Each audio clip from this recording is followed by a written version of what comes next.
Previously on Ready to Die. And Your Honor, I appreciate the attempts to craft a curative instruction. Yeah.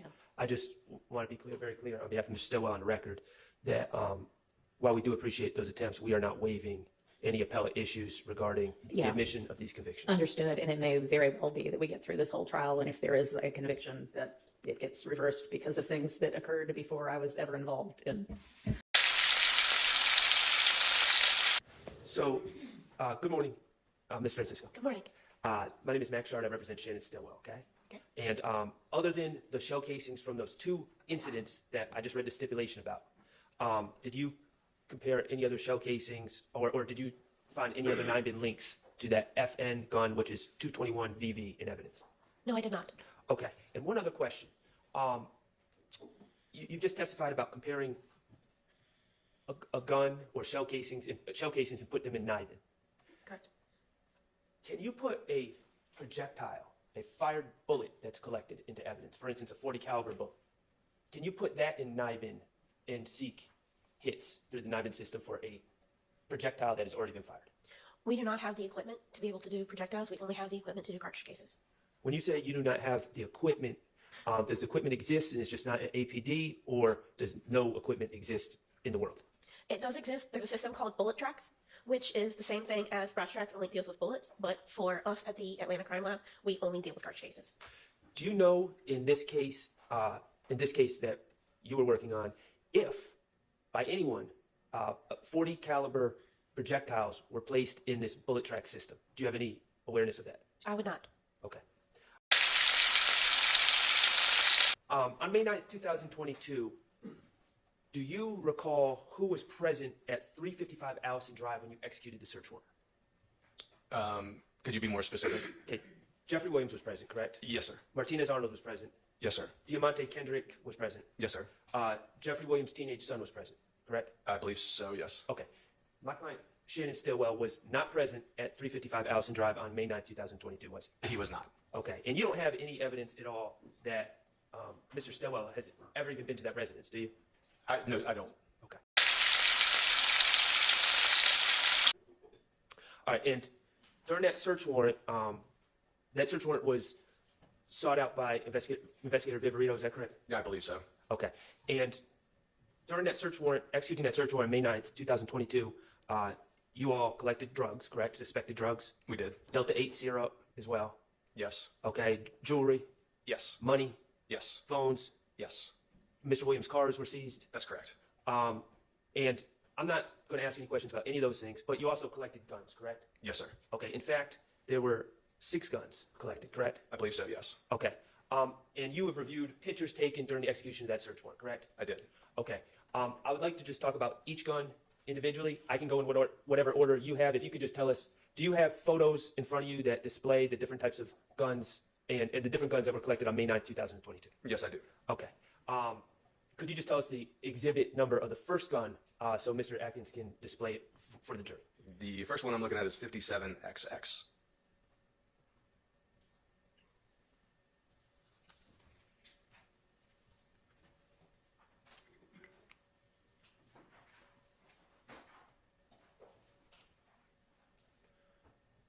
Okay, and that gun, from the pictures, can you tell us what type of gun, the manufacturer, anything that you can tell about that gun? It appears to be a Glock semi-automatic handgun. Glock semi-automatic handgun, okay. And do you have any other pictures in that sequence that reveal a serial number for that gun? I believe so. The next one is 58XX. Mr. Atkins, if you could display 58XX. Okay, and is the serial number BKMN536? Yes, sir, it is. Okay. What is the second gun that was collected? The next one is 30XX.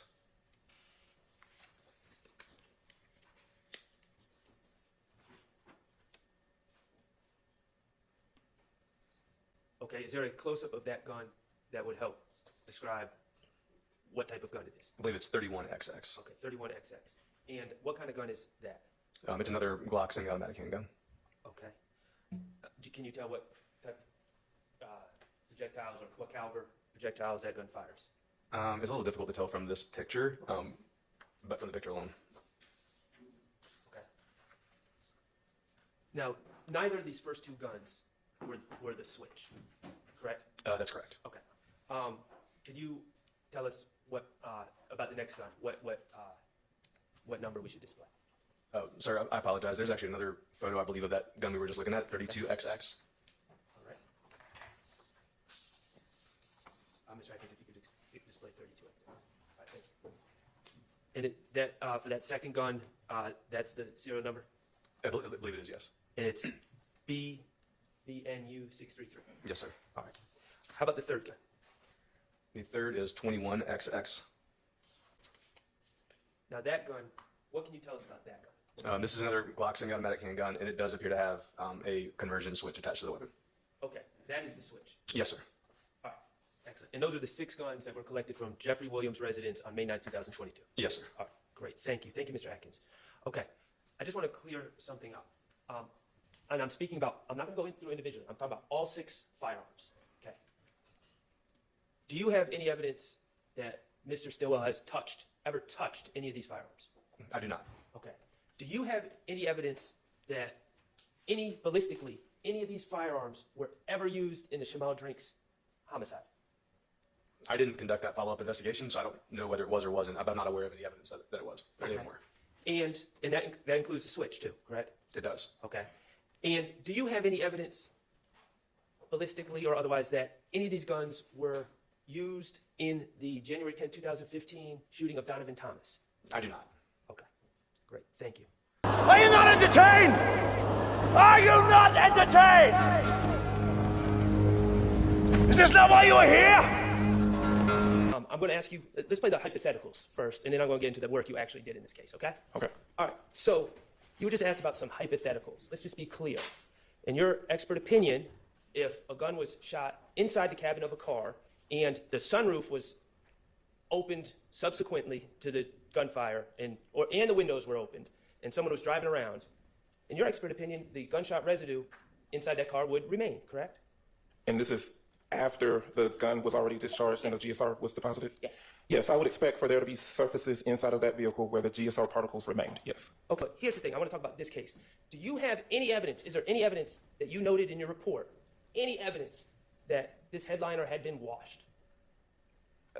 There's no evidence that was noted or given to me that would indicate that it had been washed, but I would never really know for sure. Based off of what I am given to examine for the GSR analysis. Well, I want to talk about the premise of the hypothetical. You do not have any evidence that this headliner was washed. No, I do not. Okay. All right, and ultimately, the results, well, we talked about hundreds or thousands, or you said maybe thousands, of particles.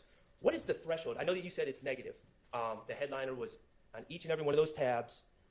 When you looked under the scanning electron microscope with the beams, the electron beams, the result was negative. But what I want to know, what is the threshold for a positive? We don't necessarily use the word positive. It's just, is the GSR there or not? And all you need is just one particle to say that, yes, there are particles characteristic of GSR present on this surface. So all you need is one particle under that scanning electron microscope with the electron beams to be a positive result. That is correct. And in this case, the result of that headliner was negative, meaning you did not even see one particle of gunshot residue on that headliner. That is correct. Antonio Sumner, ANTONIO, SUMLIN. And Mr. Sumner, how old are you? 34. And are you employed? Not right now. Where are you from? Atlanta, Georgia. And what part of Atlanta? The Cleveland Avenue area. Okay. And if you're going to swing this, I need you to speak in your mic. So, are you a little nervous? A little. A lot. Okay. Well, don't swing in your chair just so that the jurors can hear you, okay? You say you're from the Cleveland Avenue area? Yes, ma'am. And you just Yes, ma'am. And You can move that mic and pull it closer to you if you want, or if that would help. And what part of the Cleveland Avenue area were you raised? I mean, like the Mount Zion area. Okay. And do you have a nickname? Yes. What's your nickname? Obama. And how'd you get the nickname Oh, Obama? How'd you get the nickname Obama?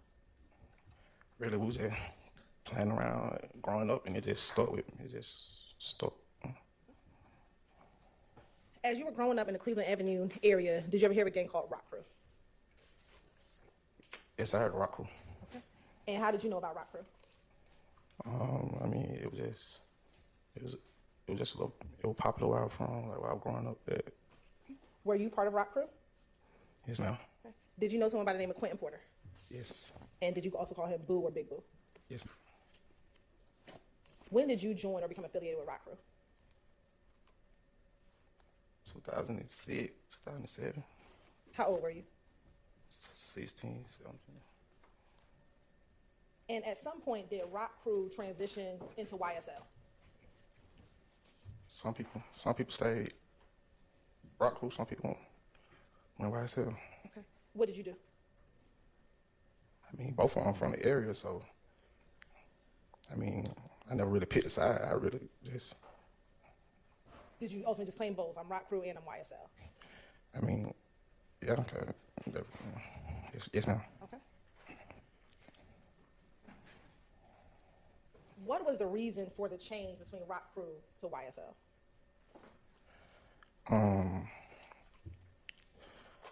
I really think, like, from my... Sustained? Do you know why there was a change from Rock Crew to YSL? I don't recall it like 15 something years. I didn't hear you. I say I don't recall it like 15 something years ago. Okay. Now, is YSL a gang? Me personally, I never looked at it as a game. What did you look at it as? I had a friend that when I came home from prison, he was successful, so I thought I was a part of something successful. When did you go to prison? 2013. Was YSL formed before you went to prison? Yes, yes. And the person that you're saying, a friend who was successful, who are you speaking of? Mr. Williams. Is that Jeffrey Williams? Yes. Now, you went to prison in 2013. Before going to prison, was he successful? He had a buzz. I wouldn't say successful, but he most definitely had a buzz. Like, his name was getting out there. And was YSL formed before he had the buzz? I don't recall it. I don't know.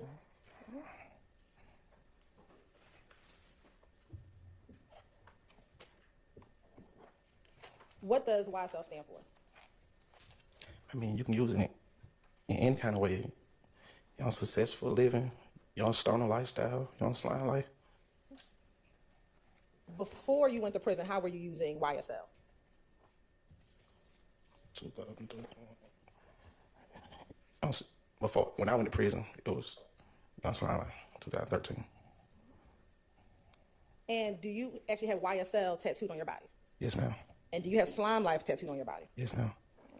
Permission to approach? You may.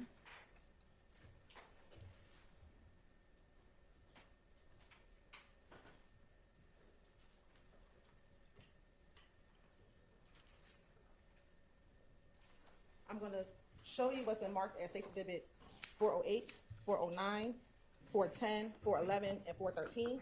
Have you had an opportunity to look at this before you came and testified today? Yes, ma'am. And did I show those to you earlier? Yes, ma'am. And without saying what's in the picture, strike that. What are you looking at in those pictures? Myself. And does it appear to be yourself in all of those pictures? Yes, ma'am. All right. Your Honor, this time the state would like to tender State's Exhibit 408, 409, 410, 411, and 413 as evidence. Admitted. And Mr. Sum, I'm going to take those back from you, and you can look either on the TV, on the screen in front of you, or the screen behind you. These pictures are going to come up on this.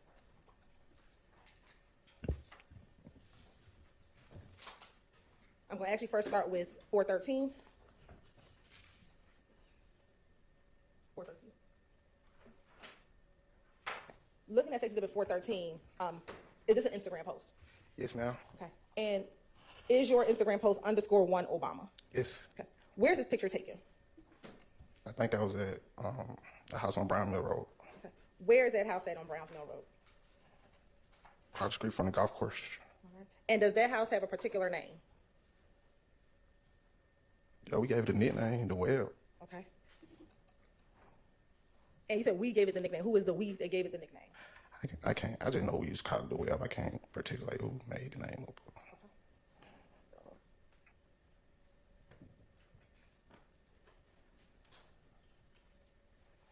permission to approach again, Your Honor? You may. I'm going to show you what's been marked as Exhibit 426 and 427. Tell me if you recognize what's inside of 426 and 427.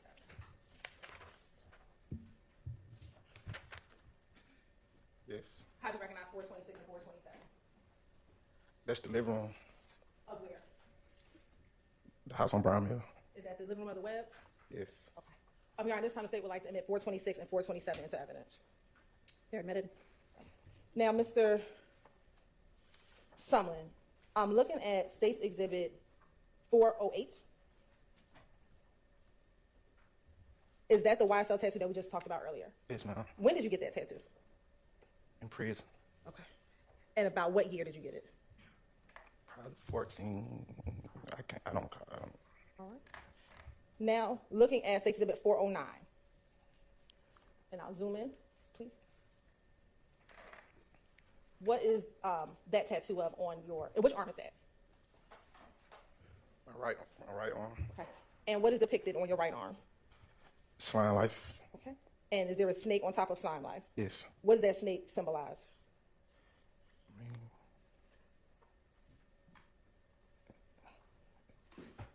I said, got it.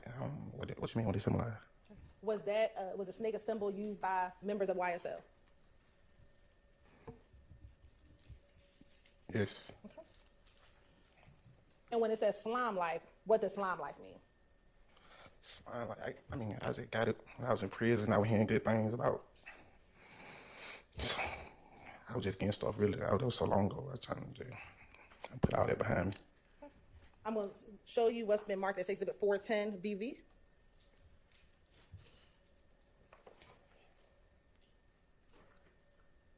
And I'll zoom in a little. Thank you. What is depicted, is this on your left arm? Yes. What's depicted on your left arm? It's a street sign. Okay. And what is the street sign? Cleveland Avenue and Macon Drive. Does that say Cleveland Avenue? They say Cleveland Avenue and Macon Drive. Why did you put Cleveland, not Cleveland? Cause that's just like, around that time, that's the slang we were using. It was just some slang we were just using it. I was just young, just getting tattooed. And did you also get this tattoo while you were in prison? Yes, ma'am. Okay. And looking at State's Exhibit 411 VV, what is depicted in 411 VV? It's a 5 with 5 stars. And what was that? What did that symbolize? The 5 and the 5 stars. No, when I was younger, when